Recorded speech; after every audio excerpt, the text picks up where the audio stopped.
গাজায় ক্রমাগত ইসরায়েলি হামলার মধ্যে আরব নেতারা নীরব থাকলেও থেমে নেই মার্কিনিরা। ফিলিস্তিনি পতাকা ও গাজায় গণহত্যা বন্ধে বিক্ষোভ করেই থেমে থাকেনি তারা। এ সময় ইসরায়েলি হামলায় মার্কিন প্রেসিডেন্ট ডোনাল্ড ট্রাম্পের সমর্থনের তীব্র নিন্দা জানিয়েছে মার্কিনিরা। এমন পরিস্থিতিতে ফিলিস্তিন ইস্যু নিয়ে মুসলিম বিশ্বের উদ্দেশ্যে নতুন এক বার্তা দিয়েছেন জনপ্রিয় ইসলামিক স্কলার মাওলানা মিজানুর রহমান আজহারী। বিস্তারিত জানাচ্ছেন শেখ ফরিদ।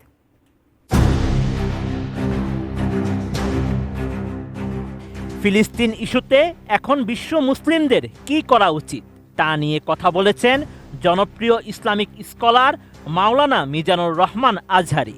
6 এপ্রিল সামাজিক মাধ্যম ফেসবুকে এ সম্পর্কে একটি স্ট্যাটাস দেন তিনি।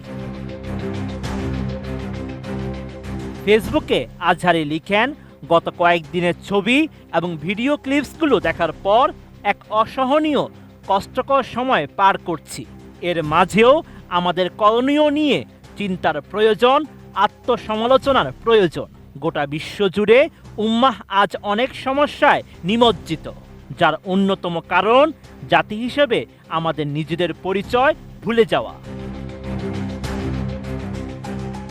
শুধু পণ্য বয়কট নয়, বিকল্প ব্যবস্থা গড়ে তোলার বিষয়ে জনপ্রিয় এই বক্তা লিখেন, ঘটনার প্রতিক্রিয়ায় শুধু প্রতিক্রিয়াশীল জাতি না হয়ে আমাদের ক্রিয়াশীল জাতি হয়ে ওঠা প্রয়োজন।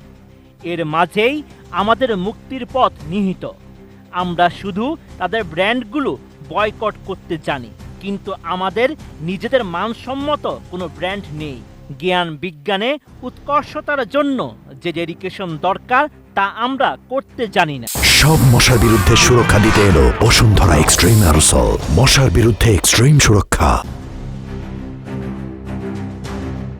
মুসলিমদের গবেষণায় জোর দেওয়ার বিষয়ে মিজানুর রহমান আজহারী জানান, একজন মুসলিম হিসেবে শিক্ষা, গবেষণা ও পেশাদারিত্বে নিজেকে শক্ত অবস্থানে নেওয়া, যোগ্য করে গড়ে তোলা মানেই সামষ্টিকভাবে গোটা উম্মাহকে শক্তিশালী করা।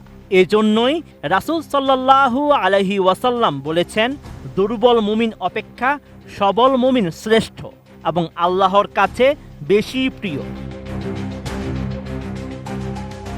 মুসলিম বিশ্ব নানা অপ্রয়োজনীয় কাজে নিজেদের লিপ্ত রাখছে উল্লেখ করে ইসলামিক স্কলার লিখেন, মুসলিমরা বিভিন্ন ধরনের অপ্রয়োজনীয় কাজে লিপ্ত থেকে সামগ্রিকভাবে গোটা উম্মাহকে দুর্বল করে চলেছে দিনের পর দিন।